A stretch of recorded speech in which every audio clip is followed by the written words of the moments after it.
तो उसने कहा कि मैं कभी किसी को दर्शन नहीं दूंगा, मैं अपने वास्तविक रूप में कभी नहीं आऊंगा, तो मेरा भेद मत बताना और सारे संसार को संभाल। तब दुर्गा ने कहा कि आप अच्छी बात करते हो, मैं एक औरत और इतने बड़े 21 ब्रह्मांड को कैसे संभालूंगी?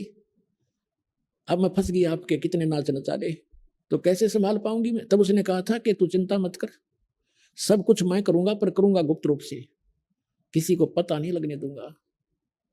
आकाशवाणी की इस काल ने कि दुर्गा इनका विवाह कर। तब दुर्गा ने देवी जी ने अपने मुख से अपने वचन से 3 पुत्रियां उत्पन्न की और समुद्र में छुपा दिया। उसने सारा बता दिया काल ने, इनको समुद्र में छुपा दे जाके अपनी शक्ति से अचेत करके। और उधर से मैं सारी व्यवस्था करता हूं वहां पर। इस काल ने एक पर्वत रखा, उसके चारों तरफ शेषनाग लपेट दिया और कहा तीनों पुत्रों को भेज दिए, उस सागर मंथन करें।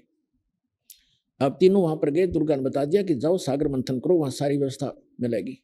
इन्होंने जो ही वो पकड़ के लाए, तो कब बहाना था, अपने आप घूम रहा था, सारा कुछ बहाना था। तो उसमें से 3 लड़कियां निकली। दुर्गा ने कहा था कि जो भी वस्तु निकले उसकी पहचान रखना, अलग अलग लाना। जो प्रथम निकले, द्वितीय निकले, तृतीय निकले, उनको याद रखना कौन सी पहले, कौन सी दूसरी, कौन सी वस्तु तीसरी बार आई। तो 3 लड़कियां आई, वो फंक्शन अपने आप बंद हो गया, नहीं चला। वो समझ गए कि बस यही मिलना था, वापस आ गए। अलग अलग लड़कियों को साथ लेकर के माँ से बताया कि ये प्रथम निकली थी, ये द्वितीय निकली थी, ये तृतीय निकली थी। इसी प्रकार इन तीनों पुत्रों का जन्म हुआ था। प्रथम ब्रह्मा का हुआ था, दूसरा विष्णु का हुआ था दुर्गा और इस काल के संयोग से, और तीसरा शंकर का हुआ था। तब दुर्गा ने कहा कि जो प्रथम निकली थी उसका नाम सावित्री रखा और ब्रह्मा से विवाह कर दिया। वहां कोई बारात नहीं थी उस समय। पुण्यात्मा कुछ ध्यान देना दास के वचनों पर। जिस समय ब्रह्मा और विष्णु का विवाह हुआ, शिव का विवाह हुआ, वहां बारात नहीं थी।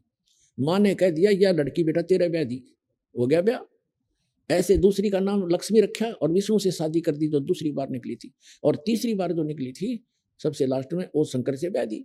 अब जो हम ड्रामा करते हैं, ये हम भगवान के विधान के विरुद्ध करते हैं।